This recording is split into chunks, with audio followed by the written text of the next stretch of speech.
Joe is gonna kill you. Joe is gonna kill you. Joe is gonna kill you.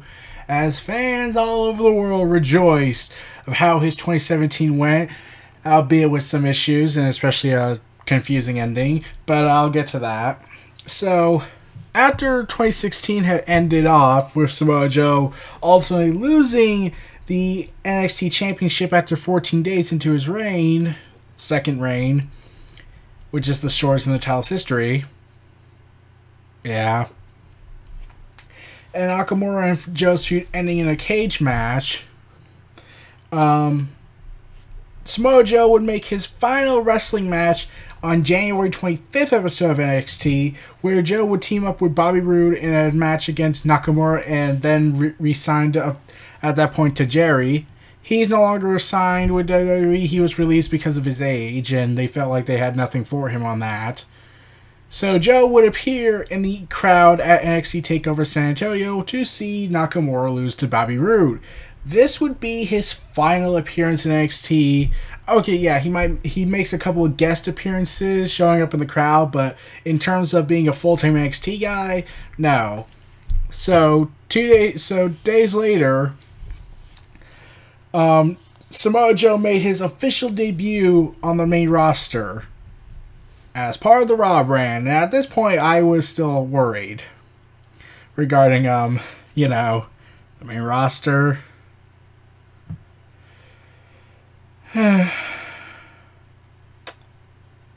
Anyways, Samoa Joe attacks Seth Rollins and aligns himself with Triple H, who, with the context in real life between Samoa Joe and Triple H, how they followed each other on Twitter to discuss something that was never revealed, though considering where he's at now, I'm pretty sure it's because they were doing a contract negotiations on Twitter's private messaging, which is actually kind of funny when you think about it.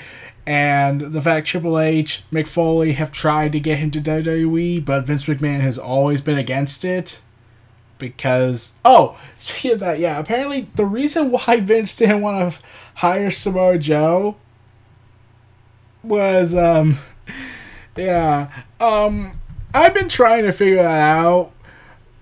So, let's find out. I'm going ahead on my computer, on my Mac, and looking to see why didn't Vince sign Samoa Joe originally. Because there was an opening, I believe. Mick Foley tried to get him, but apparently Samoa Joe at the time doesn't know what Vince McMahon thinks of him. But here's the thing, here's the kicker. Bruce Picard and various news sources were saying that the reason why Samoa Joe was never signed by Vince before Triple H made the decision to say, you know what, fuck you, Vince, I'm going to sign him anyways and defy everything you say, is because Vince McMahon did not want a, quote, big fat Samoan.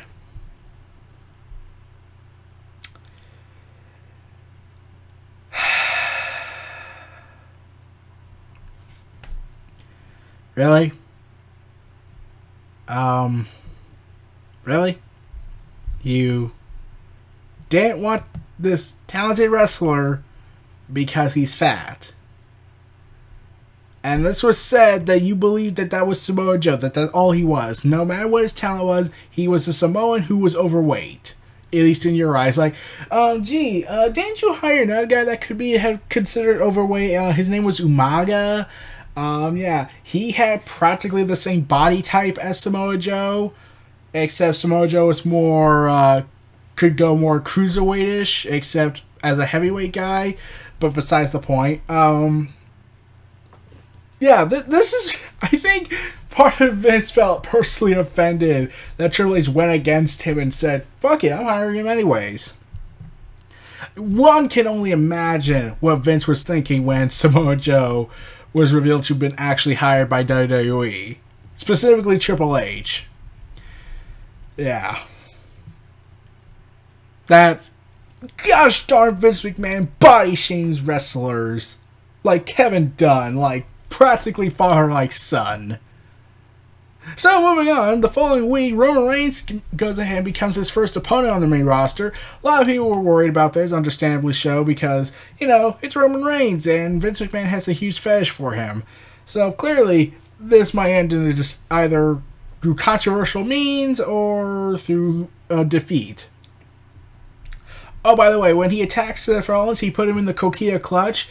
Seth Rollins' leg almost shattered again.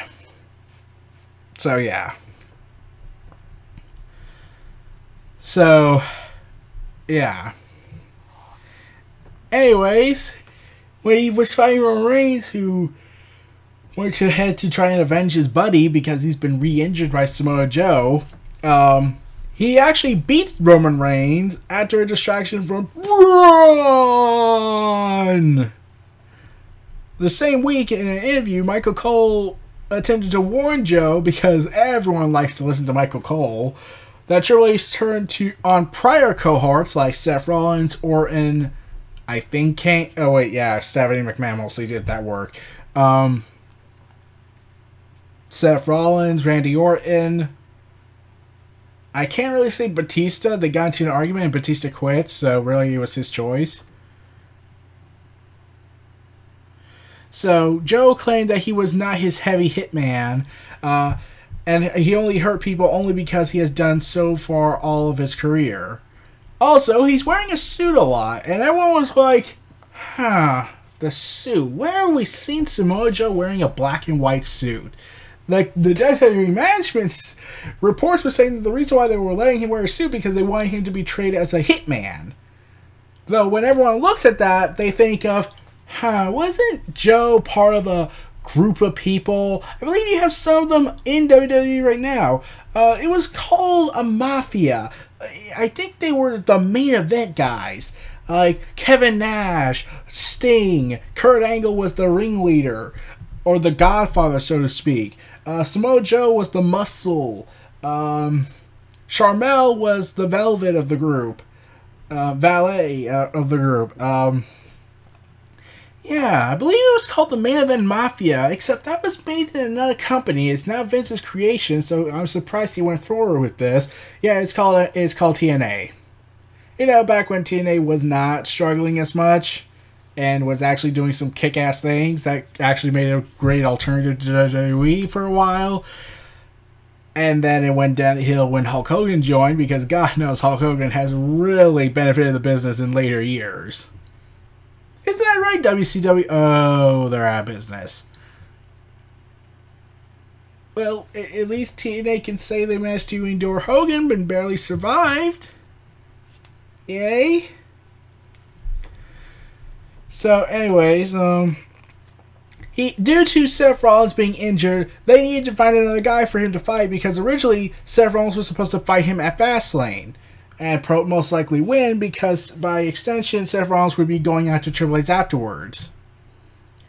So, they gave him Sami Zayn. Oh my god, Sami Zayn's doing something! Since it's not, Braun Strowman anymore, who took offense at Joe's remarks concerning him, since in that interview, Joe targeted some people. On March 5th at Fastlane, Joe defeated Zayn by a technical submission. I thought it was just okay. Some people loved it, though I just thought it was okay. They probably, it's not compared to their NXT matches. Weren't they given most of a show to do a 2 out of 3 falls match? And that was freaking awesome. And that was just for a number 1 contendership opportunity, which is still freaking awesome. So, now, heading into WrestleMania, Samoa Joe mostly was in the background. He did a couple of matches, he showed up for an angle between Rollins and Triple H, but ultimately did nothing in that regard. A lot of people were heading into the show that Joe would get involved. He did not. He did not get involved in the unsanctioned street fight. I actually thought they would have done that, because Finn Balor by this time has been cleared, and Samoa Joe's in there. They could have restarted the feud with Samoa Joe and Finn Balor, since that dominated most of NXT in 2016. So, yeah, I'm surprised they didn't use him for that. So, his WrestleMania moment is sadly not here yet. Oh, well, let's hope for 2018. Anyways, Then following that, Seth Rollins, now with virtually nowhere to go, has now decided to go after Samoa Joe and face Samoa Joe in a winning effort, giving Joe his first singles loss on the main roster. And then Joe retaliated by costing Rollins an Intercontinental Championship opportunity the following night against Finn Balor and The Miz, which also saw Bray Wyatt interfere. And then heading into that would lead to the build-up for Extreme Rules, because it would be announced that it would be Finn Balor, Samoa Joe, Rollins, Reigns, and Wyatt in an Extreme Rules Fatal 5-Way match for the #1 contendership to Brock Lesnar's Universal Championship at Great Balls of Fire. So, yeah. Okay. And also, Samoa Joe defeated Balor and Wyatt in a triple threat match before the show, on May 29th. Now, here's the thing. At Extreme Rules, I said this in the Bray Wyatt video, I went from having to imagine Bray Wyatt and Rusev teaming up because I could picture them being a new unholy alliance like Undertaker and Big Show back in 1999 before Taker got hurt. And then I saw Samoa Joe and I was like, okay, let's make Samoa Joe the new Rusev, aka the new Big Show of this unholy alliance between Samoa Joe and Bray Wyatt. Yeah, that would actually be freaking awesome. So much so that I'm putting that in my video game in WWE 2K18 universe mode. However, Neville currently dominates the spot as the tag team champion with Bray Wyatt, so they're just in a faction. And then, surprisingly, heading into that show, everyone was assuming that it was either going to be Rollins or Balor, like what? You thought Wyatt would have a chance at winning? Get real. If this was Ryan Ward leading the show, he might have a chance, but really, it's not. And the reason why I didn't say Reigns is because, let's be honest, Reigns needs to be built up for WrestleMania next year in his 4th consecutive fucking main event against the Beast Incarnate. Round 2 of a singles match. They've competed in several multi-man matches, but that's beside the point. So, everyone was assuming that the person who would take the fall is most likely Wyatt because Reigns is protected to the extreme. Balor and Rollins are going to be pushed, and Samoa Joe is just there to make things look awesome. Surprisingly, Joe Coquina clutched Balor to unconsciousness and won the match, earning the #1 contendership for the Universal Championship at Great Balls of Fire. Because originally it was supposed to be Braun Strowman versus Lesnar there, but they had to change that when Braun Strowman got hurt. Which eventually got changed again because then Braun Strowman actually returned a few weeks beforehand. But sadly it was too late, they already had set in stone the matchup. So, the next night on Raw, Samoa Joe declares his intention that he's not afraid of Lesnar. Paul Heyman praises him and says that he is Lesnar's worst case scenario. And then we get this awesome moment where Samoa Joe just drops the microphone, makes Paul Heyman drop his microphone, and then just puts him in the corner and says, "Now listen, I'm very disappointed your client did not show up tonight. I understand, Paul, but something bad is going to happen to you. I'm going to wrap my arms around your throat, and you will feel it tighten and tighten and tighten. And I want you to take this back to your client, that the most excruciating details that only I know you have." And while stroking Paul Heyman's head and cheek, and I was like, oh wow, the amount of fan fictions that's going to make from fans. Because there have been some memes about that. And then Paul Heyman gets put in the Coquina clutch, and Joe is screaming at the top of his lungs saying, "You tell him this! You tell him this! You tell him this!" And then when the referees finally managed to make him let go, fans were chanting, "We want Brock! We want Brock!" Let's translate what that really means. We want Brock to get paid millions of dollars just to stand around and do jack shit.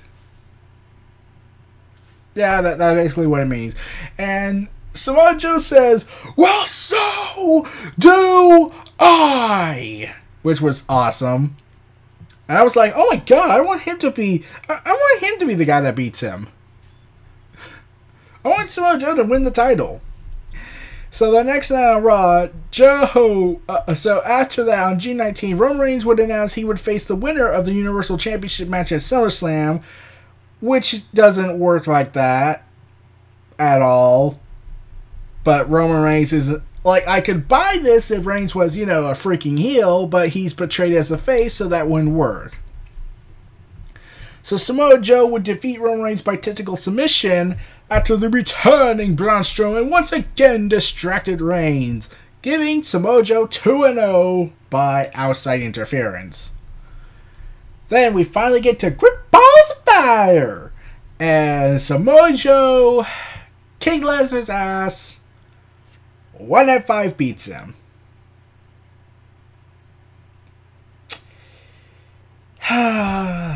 Cutting corners on creativity have saved us again. So, Lesnar, how's that $1 million bank we just gave you? I mean, like, you put no effort into it. You just did 1-5. That's pretty much it. Maybe a couple of German suplexes, but yeah, that's relatively it. So, on July 17th, following Great Balls of Fire, yeah, I could have done the thing, but I've done that like so many times in so many videos, I've just practically moved on from this point. Joe would go ahead and confront Reigns to determine the #1 contender for Lesnar's Universal Championship at SummerSlam because, Reigns' demand of attempted murder apparently gets justification because he gets a title shot opportunity chance.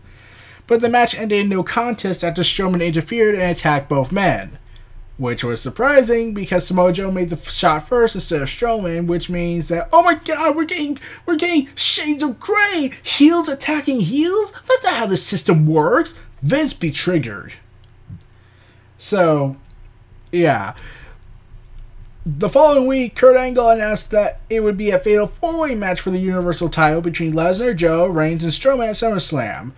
And it was pretty freaking awesome. Also, Samoa Joe choked out Roman Reigns again, then lost him in a triple threat match, thus marking off another character that Reigns has defeated, lessening all the potential matchups that could have been saved for 10 years of storytelling. We've only compressed it down to 4. What a load of bullshit. Yeah, I've already covered this enough as it is. I don't want to go depressing mode again. And I'm already depressed enough as it is regarding wrestling, especially after what happened with Paige. I don't know if I'll talk about her. It might be uncomfortable, and some people might think I'm spinning this around for some agenda. But, yeah, I'll probably get to that. I don't know. I might talk about that in the Royal Rumble build-up video, but I don't know. So, yeah. Samoa Joe again failed to win the Universal Championship after Lesnar pinned Reigns to win the match, surprisingly. And originally, Paul Heyman was said that he wanted Joe to actually win the title. I would have loved it. Like, I knew Reigns was going to win it because after the UFC fighter that Lesnar was supposedly was going to fight, who called him out, got banned because it was revealed he took a substance of sorts. Lesnar's not leaving, so I knew Reigns was going to win the match because, one, it's Reigns. They need to save him for WrestleMania. But I held hope that maybe they might drop the title and give it to Strowman or Joe, and we can have a much different main event than Lesnar versus Reigns. And Reigns main eventing WrestleMania again would be out of the question because Vince doesn't like Joe or Strowman in that position to an extent. Especially against praise be to Reigns. Happy Roman Reigns from Deluxe Man. However, then it looked like heading into No Mercy, Samoa Joe would go ahead and fight John Cena. However, after what seemed like that was going to be the plan, Samoa Joe got injured at a house show due to a knee injury. And yeah, this leads to another problem. He misses most of September and October afterwards. Pretty much all months. Yeah. And here's the thing, I don't think I mentioned this in the Roman Reigns video, but apparently Roman Reigns versus John Cena for No Mercy, that was decided 2 hours before Raw. 2 hours? 2 fucking hours. Yeah, so apparently they had to come up with something at the last minute, essentially. So, since he was out, everyone was thinking that Samoa Joe would return in time for TLC, which was confirmed that he was cleared, but it looked like he was going to join up with The Miz, Braun Strowman, and The Bar, but instead we get Kane. Like I said, Kane had a legitimate reason to go after Reigns. Samoa Joe, but since Reigns got sick, they could have switched him out with Joe, because even though Joe has a legitimate beef with Reigns and has been for months, his first opponent, his first guy he went after was Seth Rollins, and he's still okay. So they could have done that. They didn't. Hell, they could have went ahead and highlighted Kurt Angle and Samoa Joe's past with each other in the independent scene, though I highly doubt that. So Samoa Joe would return and declare virtually nothing. Basically, he's back and being a monster. And goes after Apollo Crews, beats the crap out of him, beats the crap out of Titus O'Neil, beats the crap out of Titus O'Neil again, beats the crap out of Apollo Crews. Yeah, he's fighting Titus Worldwide. Great to go. And then heading into Survivor Series, Joe and Finn Balor would go into a fight that somehow awards them a part on Team Raw. I don't see any disasters happening with that. Yeah, anyways. So, yeah. The Team Raw went on to win the match thanks to large part Triple H's manipulation, Strowman's anger, and Samoa Joe and Finn Balor getting into fights, causing near dissension, and Kurt Angle being screwed over. That's why I keep saying SmackDown should have technically won. So, yeah. Then, following that, Joe would reignite his feud with Reigns and, to an extent, Seth Rollins, when he targeted the Shield with the Bar. Yeah, Strowman never goes out to the Bar. I've already mentioned that. Joe would go ahead and fight Dean Ambrose for the first time ever. Surprisingly, I'd never noticed that in WWE. I thought, wait, up until this point, you mean to tell me they never fought? I thought they did. Huh. Oh well. And then he would injure Dean Ambrose's arm, mostly to write him out of storyline because Ambrose got injured in real life. And then would go on to fight Roman Reigns at the end of 2017, ultimately losing the match by winning the match by disqualification, but does not get the title because Reigns attacks him out of anger. Yes, let the hate flow through you, Samoa Joe. Roman Reigns, you will give in to your anger. No. Good, Roman. Good. Because Roman Reigns snapped after this, and I was thinking to myself, I was pretending to be Palpatine, like, good, Roman. Good. Kill him. Kill him now. Do it. And heading out, Samoa Joe and Reigns would get a rematch on the beginning of the new year, 2018. And Samoa Joe cuts an awesome promo saying how he's never lost to Reigns. And so let's erase the triple threat match with him and Strowman and Reigns.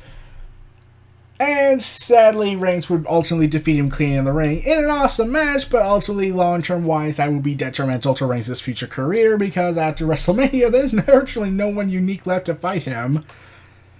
Yeah.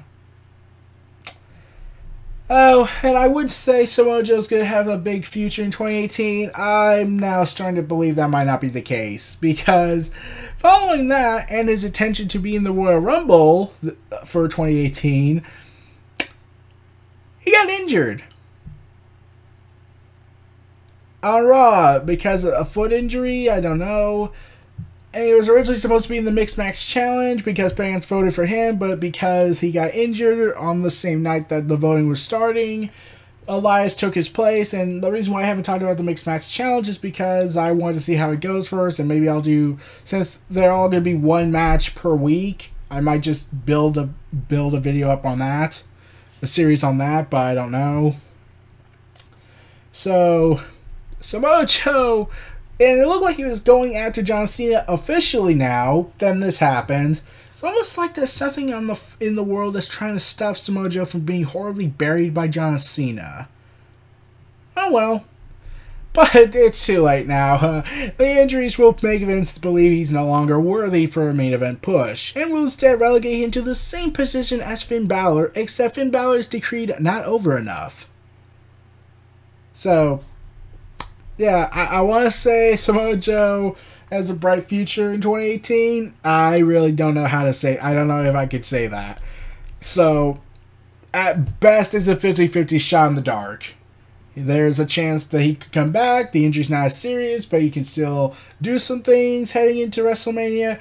Or he will be destined to be thrown into mediocrity because of idiots who don't understand the definition that it's a business where people eventually get injured, unfortunately. So Samoa Joe, hoping for the best for him in 2018. Really, really badly. Especially after what happened with Paige. Like I said, I'll probably get to that at a later date, but yeah. So, yeah, Samoa Joe looked like he was poised to eventually win the Universal Championship at one point, though I don't know when exactly that might happen, but like I said, now that Samoa Joe got injured again after just coming back in October, there's a chance they might not do it whatsoever. So, yeah. And it's gonna be sad. Like, I don't know where he'll go after this. I just hate not knowing where a guy who gets injured after just coming back from an injury will go, because it sucks when that happens, because then you get worried and start getting more pessimistic regarding, is he going here? Is he going there? Oh, and also, remember the Muscle Buster that he did? Yeah, he no longer does that anymore.